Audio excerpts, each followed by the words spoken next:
Hello students, कैसे हैं आप। तो स्टूडेंट्स, हमने इलेक्ट्रिकल टेक्नोलॉजी के लिए जो सीरीज ऑफ लेक्चर प्रिपेयर किया था उसका लेक्चर नंबर 7 है। और आज के लेक्चर में हम पढ़ने वाले हैं स्टूडेंट्स सुपरपोजिशन थ्योरम के बारे में। ठीक है, सुपरपोजिशन थ्योरम के बारे में आज के लेक्चर में हम पढ़ेंगे स्टूडेंट्स सुपरपोजिशन थ्योरम के बारे में। ठीक है ना। तो सुपरपोजिशन क्या होता है कि जैसे एक चीज़ पहले से प्रेजेंट हो और उसके बाद वही उसी जगह पे कोई दूसरी चीज़ आ जाए सेम नेचर की। जैसे एग्जांपल आपने पढ़ा होगा बच्चों, electric field, superposition of electric field. उसमें क्या होता था, एक इलेक्ट्रिक फील्ड प्रेजेंट होती थी स्पेस में, वहीं पे अगर दूसरी इलेक्ट्रिक फील्ड आ जाए तो नेट इलेक्ट्रिक फील्ड क्या आता था, उसी को बोलते थे सुपरपोजिशन। वो हो जाता था सुपरपोजिशन ऑफ इलेक्ट्रिक फील्ड। इसी तरह आपने क्लास 11th में वेव में पढ़ा होगा, वेव में कि एक वेव प्रेजेंट है, उसके ऊपर से अगर दूसरी वेव आ जाए तो क्या बिहेवियर होता है, जो नेट में रिजल्टेंट क्या निकलता है, उसको बोलते हैं सुपरपोजिशन। तो वेव में आपने पढ़ा भी होगा 3 तरीके के सुपरपोजिशन, इंटरफेरेंस, स्टैंडिंग वेव और बीट, 3 तरीके के सुपरपोजिशन होते हैं। इलेक्ट्रिक फील्ड में भी पढ़ा होगा, मैग्नेटिक फील्ड का भी सुपरपोजिशन आप पढ़ सकते हैं, क्लास 11th 12th में ये सब चीज़ें पढ़ा होगा। तो उसी तरीके से मैं सर्किट में भी आपको बताऊंगा कि सर्किट में भी वही सुपरपोजिशन काम करता है। मतलब क्या होता है कि मान लीजिए सर्किट में बहुत सारे सोर्स है, जैसे कौन कौन से सोर्स, हमने सोर्स के टाइप पढ़े, कोई भी सोर्स हो तो उनके वजह से एक ब्रांच में करंट कंट्रीब्यूट हो रहा होगा। तो मान लीजिए 4 सोर्स हैं तो चारों सोर्स ब्रांच में करंट कंट्रीब्यूट कर रहे होंगे। तो एक ब्रांच में जो नेट करंट होगा उन चारों सोर्स की वजह से जो इंडिविजुअल करंट होगा उनके सम के बराबर होगा, है ना। और वो सम हमें कैसे लेना है, साइन के साथ, मतलब A to B और B to A जैसा भी होगा हम देखेंगे अभी। लेकिन इतना आपको समझना है कि अगर 4 सोर्स होंगे तो चारों के इंडिविजुअल करंट के सम के बराबर होगा। ठीक है ना। तो एक सिंपल एग्जांपल लेके हम समझते हैं कि भाई सुपरपोजिशन क्या होता है। बहुत सिंपल एग्जांपल लेंगे जिससे आपको क्लियर हो जाए, फिर इसके रूल्स हैं वो हम समझेंगे। ठीक है ना। तो चलिए एक बहुत सिंपल एग्जांपल लेते हैं, आप भी बनाइए मेरे साथ सर्किट। मान लीजिए कि ये कुछ सिंपल सा सर्किट लेता हूँ और ये रजिस्टर है, एकदम सिंपल सर्किट। ठीक है। अब ये रेजिस्टेंस, ये वोल्टेज मान लीजिए 8 वोल्ट का है बच्चों, और ये जो वोल्टेज है वो 12 वोल्ट का है। ठीक है। और ये रेजिस्टेंस है 2 ओम का। ठीक है ना। तो अब एक बात बताइए, इसमें करंट कितना फ्लो करेगा। इस पॉइंट का नाम दे रहा हूँ ए, इस पॉइंट का नाम दे रहा हूँ बी। इस सर्किट को इजीली आप सॉल्व कर सकते हैं, बता सकते हैं करंट कितना फ्लो करेगा। तो देख सकते हैं कि यहाँ पे 2 सोर्स है, दोनों एक दूसरे को अपोज कर रहे हैं। तो नेट में वोल्ट पोटेंशियल कितना बचेगा, इसमें 4 वोल्ट, क्योंकि ये बड़ा है 4 वोल्ट बचेगा। और आपका रेजिस्टेंस कितना है, 2 ओम। ये वाला बड़ा है तो 4 वोल्ट बचेगा और का रेजिस्टेंस कितना है, 2 ओम। तो इस सर्किट में करंट कितना होगा, करंट होगा 4 divided by 2, 4 volt divided by 2 ओम। तो कितना आ गया, 2 एम्पियर। इस सर्किट में कितना करंट हुआ, 2 एम्पियर। किधर से किधर, तो इसमें सर्किट में करंट होगा from B to A। B to A current होगा कितने का, 2 एम्पियर का। ठीक है। B to A करंट होगा 2 एम्पियर का। ठीक है ना।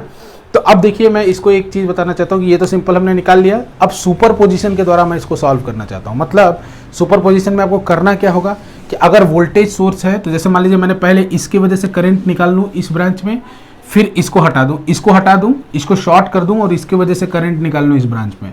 फिर क्या करूँ, नेक्स्ट स्टेप में इसको शॉर्ट कर दूँ और इसके वजह से करंट निकाल लूँ इस ब्रांच में, और दोनों करंट को ऐड करूँ। ठीक है ना। तो चलिए मैं करके दिखाता हूं। आप रिजल्ट याद रखिएगा, 2 एम्पियर आया है B to A। तो सुपरपोजिशन से भी करेंगे तो हमारा 2 एम्पियर ही आएगा फ्रॉम B to A। तो देखिए स्टूडेंट, पहले स्टेप में क्या करना है, मैं आपको ये रूल लिखवा दूंगा कि वोल्टेज सोर्स है तो उसको शॉर्ट करना है।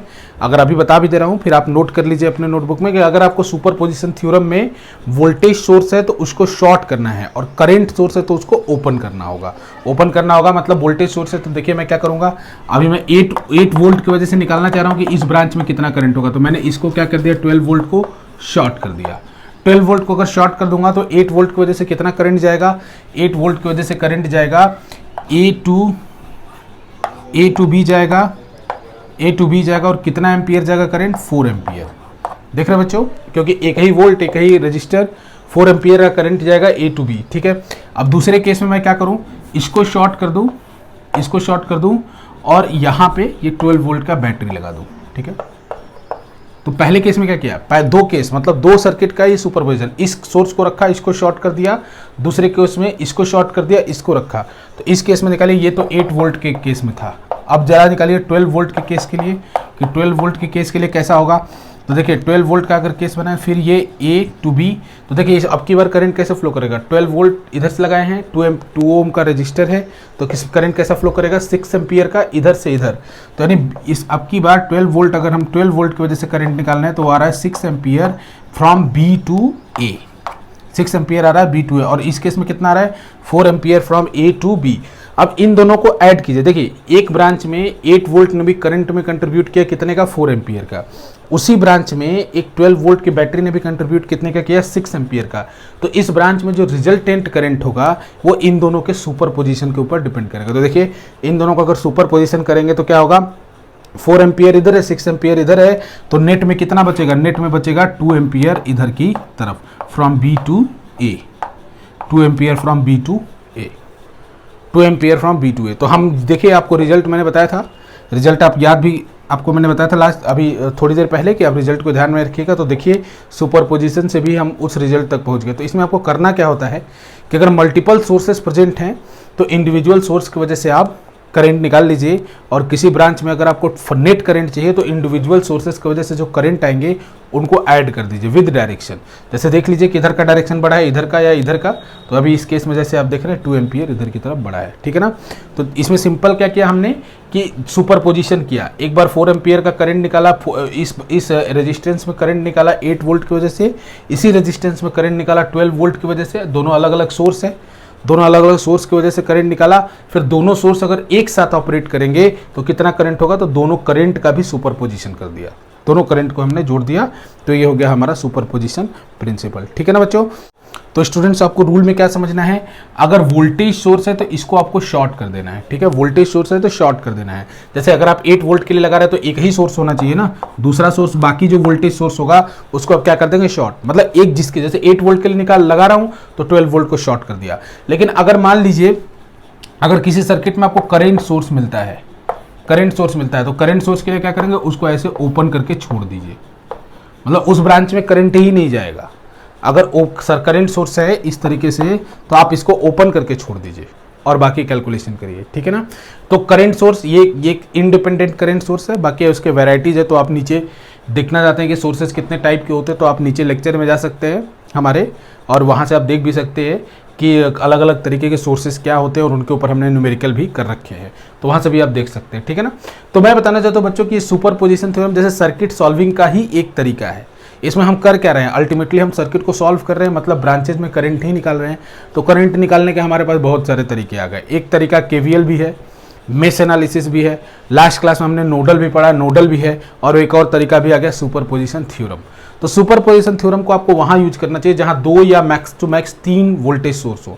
बाकी सबसे अच्छा जो कॉम्प्लिकेटेड सर्किट का आपको जल्दी रिजल्ट देता है, मैंने आपको बताया है कि सब मेथड के ऊपर आपको नोडल मेथड लगाना चाहिए, लेकिन ये भी एक मेथड है सुपरपोजिशन थ्योरम। बहुत सारे केसेस में आपको जहाँ पे मान लीजिए 2 सोर्सेस हो और रजिस्टेंस का टेढ़ा मेढ़ा कनेक्शन हो, उस केसेस में आपको ये काफ़ी काम आएगा सुपरपोजिशन थ्योरम, ठीक है ना। तो चलिए एक और एग्जाम्पल लेते हैं और सुपरपोजिशन थ्योरम को समझते हैं, ठीक है स्टूडेंट्स। तो चलिए स्टूडेंट्स एक और सर्किट लेते हैं। ये सर्किट हमने लास्ट क्लास में भी ली थी, उस सर्किट को फिर से लेते हैं कि एक हमने किया भाई, ठीक है, ये वोल्टेज सोर्स ले लिया 6 वोल्ट का, ठीक है, फिर उसके बाद यहाँ पे रेजिस्टेंस रख लिया 2 ओम का, फिर उसके बाद यहाँ भी रेजिस्टेंस रख लिया 2 ओम का, और फिर उसके बाद यहाँ पे यहाँ भी रेजिस्टेंस रख लिया 2 ओम का, यहाँ भी रेजिस्टेंस रख लिया 2 ओम का, और इसके बाद एक बैटरी से इसको कनेक्ट कर दिया, 12 वोल्ट की बैटरी से इसको कनेक्ट कर दिया, ठीक है ना। ऐसा है कुछ सर्किट, ठीक है ना। अब हमें करंट डिटरमाइन करना है इस ब्रांच में, बाकी तो सारे ब्रांच में कर सकते हैं, ऐसी कोई बड़ी बात नहीं है। इस ब्रांच में हमको करंट डिटरमाइन करना है, ठीक है ना। तो अब की बार हम लगाना चाहते हैं, जैसे हम पहले ही कर चुके हैं करंट डिटरमाइन इससे। अगर आप पिछले क्वेश्चन में देखेंगे, पिछले लेक्चर्स में देखेंगे, तो इसमें करंट आता है 1 एम्पियर ऊपर की तरफ। आपने हमारे पिछले लेक्चर्स को देखेंगे तो इसको हमने सॉल्व किया, 1 एम्पियर ऊपर की तरफ आता है करंट। लेकिन खैर अभी हमें मालूम नहीं, हमें इसको सॉल्व करना है किससे, सुपरपोजिशन थ्योरम से। इसको हमको सॉल्व करना है सुपरपोजिशन थ्योरम से। तो सुपरपोजिशन थ्योरम से कैसे सॉल्व करें, तो सबसे पहले क्या करें कि इसको शॉर्ट कर दें, इस वाले सोर्स को शॉर्ट कर दें, इसको नोट कर लीजिए। फिर नेक्स्ट स्टेप में क्या करूंगा, इसको शॉर्ट कर दूंगा, ठीक है, नोट कर लीजिए इसको, इस सर्किट बना लीजिए। बनाने के बाद नेक्स्ट स्टेप में इसको शॉर्ट कर दिया, इसको शॉर्ट कर दिया। अब इसको शॉर्ट कर दिया तो एकदम सिंपल 12th की सर्किट बन गई, जिसमें आप देख रहे हैं कि 6 वोल्ट का एक बैटरी है, ये 2 ओम और ये 2 ओम आपस में पैरेलल में है, और ये फिर क्या है सीरीज में। तो ये अगर 2 पैरेलल में है तो 1/2 प्लस 1/2 करेंगे कितना हो जाएगा 1। तो यानी आपका आर इक्विवेलेंट इसका कितना आएगा 1 एम्पियर, है ना। अगर इसको आपने शॉर्ट कर दिया बैटरी नहीं है तो इसका 1 ओम, सॉरी इसका आर इक्विवेलेंट आया 1 ओम, और इसका कितना होगा 1 + 2 जोड़ के कितना हो जाएगा 3। तो यानी टोटल जो इक्विवेलेंट रेजिस्टेंस आया इस केस में वो आया 3 ओम। इक्विवेलेंट रेजिस्टेंस कितना आया 3 ओम। अगर 3 ओम आया तो इस बैटरी से कितना करंट निकल रहा होगा, तो इस बैटरी से करंट कितना निकल रहा होगा V/R इक्विवेलेंट। तो इस सर्किट का इक्विवेलेंट रेजिस्टेंस कैलकुलेट करेंगे तो आपका आएगा 6/3, ठीक है ना, 2 + 1, इन दोनों को मिला के +1, तो यानी कितना है 2 एम्पियर। यानी 2 एम्पियर करंट यहाँ से निकल रहा होगा, ये 2 एम्पियर का करंट यहाँ से निकल रहा होगा, और यहाँ पे जाने के बाद डिवाइड होगा, क्योंकि मैंने आपकी बार क्या बोला था, आपको क्वेश्चन में पूछा था कि ए बी ब्रांच में चाहिए हमको, लेकिन ये करंट कहाँ का मिला 2 एम्पियर जो कि इस बैटरी से निकल रहा हो। तो इस जंक्शन पे जाके करंट डिवाइड होगा, इस जंक्शन पे जाके करंट डिवाइड होगा। कैसे डिवाइड होगा, तो देखो बच्चों, इधर भी रेजिस्टेंस 2 ओम का, इधर भी रेजिस्टेंस 2 ओम का, तो दोनों तरफ रेजिस्टेंस 2 ओम का है तो करंट इक्वली डिवाइड होना चाहिए। अगर 2 ओम सेम रेजिस्टेंस नहीं होता तो फिर क्या करते, आपको पता है सेम रेजिस्टेंस नहीं होता तो हम क्या करते हैं, वोल्टेज निकाल लेते हैं और फिर करंट हम निकाल लेते हैं आराम से। मतलब इसको सर्किट को छोटा करके 1 ओम का और वोल्टेज निकाल के हम इसको सॉल्व कर लेते हैं, ठीक है ना। लेकिन अभी तो हमारे पास कोई प्रॉब्लम ही नहीं है, तो इसमें यानी 1 एम्पियर का करंट जाएगा, क्योंकि हाफ डिवाइड हो जाएगा, क्योंकि दोनों तरफ सर्किट इधर भी 2 ओम इधर भी 2 ओम, तो कोई पार्शियलिटी नहीं, इक्वली डिवाइड होना चाहिए दोनों तरफ। तो यहाँ भी 1 एम्पियर, यहाँ भी 1 एम्पियर, तो 1 एम्पियर का करंट पता चले। तो यहाँ पे देखो जब 6 वोल्ट का सर्किट बनाया तो 6 वोल्ट की वजह से इसमें करंट ए बी ब्रांच में कैसा है, ए बी ब्रांच में करंट आया, ए बी ब्रांच में करंट आया बच्चों 1 ampere from A to B, 1 ampere from A to B. अब इसी तरह क्या करो, दूसरा सेक्शन, दूसरी बार अगर इसको सॉल्व करना हो सब कुछ मिटा दो, ठीक है। और अब की बार क्या करेंगे, ठीक है, अब की बार क्या करेंगे, इसको शॉर्ट करेंगे, इस सर्किट को शॉर्ट करेंगे और यहाँ पे 12 वोल्ट की बैटरी लगा देंगे, यहाँ पे 12 वोल्ट की बैटरी लगा देंगे, ठीक है ना। अब की बार इसको शॉर्ट कर दिया और ये 2 ओम का रजिस्टर बच्चों, इसको शॉर्ट कर दिया और 12 वोल्ट की बैटरी लगा दी। अब देखो फिर से उसका आर इक्विवेलेंट, अब की बार भी देखो ये 2 सीरीज में, ये दोनों आपस में पैरेलल में तो 1 हो जाएगा, और ये 2 सीरीज में क्या होगा तो 1 + 2, आर इक्विवेलेंट अभी भी क्या आएगा 3 ओम। देख लो इस पूरे सर्किट का आर इक्विवेलेंट 3 ओम आएगा। तो अब इसके लिए अगर कैलकुलेशन करें तो आई का वैल्यू जो कि इस बैटरी से निकल रहा होगा कितना निकल रहा होगा, तो वो निकल रहा होगा 12/3, यानी कितना एम्पियर 4 एम्पियर, 12/3 4 एम्पियर आ रहा होगा बच्चों। ये बैटरी का पोलैरिटी शायद ऐसा था, हाँ पोलैरिटी ऐसा था बच्चों, हाँ। तो इसमें से बैटरी से करंट ऐसा निकल रहा होगा इधर की तरफ, और वो कितना लग रहा हो 4 एम्पियर, 4 एम्पियर का करंट ऐसे निकल रहा होगा। पोलैरिटी देख लेना, क्वेश्चन जो शुरू में डायग्राम बना था नीचे की तरफ था, 4 एम्पियर का करंट जा रहा था, तो 4 एम्पियर करंट यहाँ से निकला, यहाँ पे आया, तो यहाँ फिर से उसको डिवाइड होना है, तो दोनों जगह इक्वली डिवाइड होगा। क्यों, फिर से वही फंडा, क्योंकि ये भी 2 ओम ये भी 2 ओम, तो यहाँ कितना चला जाएगा 2 एम्पियर, और यहाँ कितना चला जाएगा 2 एम्पियर, ठीक है। तो फिर देखो ए बी वाले ब्रांच में जब हमने 12 वोल्ट की वजह से करंट निकाला तो कितना आया, तो ए बी वाले ब्रांच में जब हमने 12 वोल्ट की वजह से करंट निकाला तो इसमें कितना निकल के आएगा 2 एम्पियर ऊपर की तरफ। तो 6 वोल्ट की वजह से ऐसा, 12 वोल्ट की वजह से ऐसा, तो जब दोनों एक साथ ऑपरेट करेंगे, जब दोनों सिस्टम में दोनों प्रेजेंट होंगे, जैसा कि हमारा ओरिजिनल सर्किट, तो ओरिजिनल सर्किट होगा तो क्या होगा, नेट में कैसा करंट आएगा, इसके वजह से 6 वोल्ट की वजह से 1 एम्पियर नीचे और 12 वोल्ट की वजह से 2 एम्पियर ऊपर, तो नेट में कितना करंट बचेगा, नेट में करंट बचेगा, बताओ नेट में कितना बचेगा बच्चों 1 एम्पियर ऊपर, 1 एम्पियर ऊपर। और देख लेना अपने पिछले क्लासेस में हमने सर्किट सॉल्व की थी, वहाँ 1 एम्पियर ऊपर ही आया था, ठीक है ना।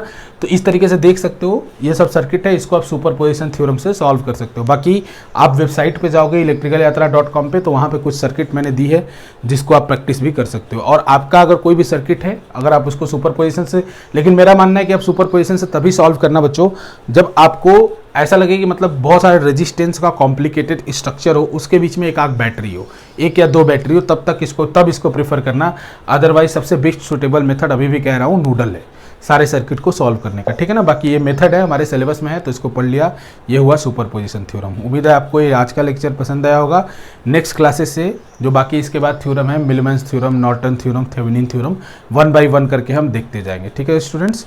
ठीक है, हमारे चैनल को सब्सक्राइब कीजिए और ज़रूर हमारे वेबसाइट पे जाके अपने रिलेवेंट नोट्स को आप देख सकते हैं, ठीक है स्टूडेंट।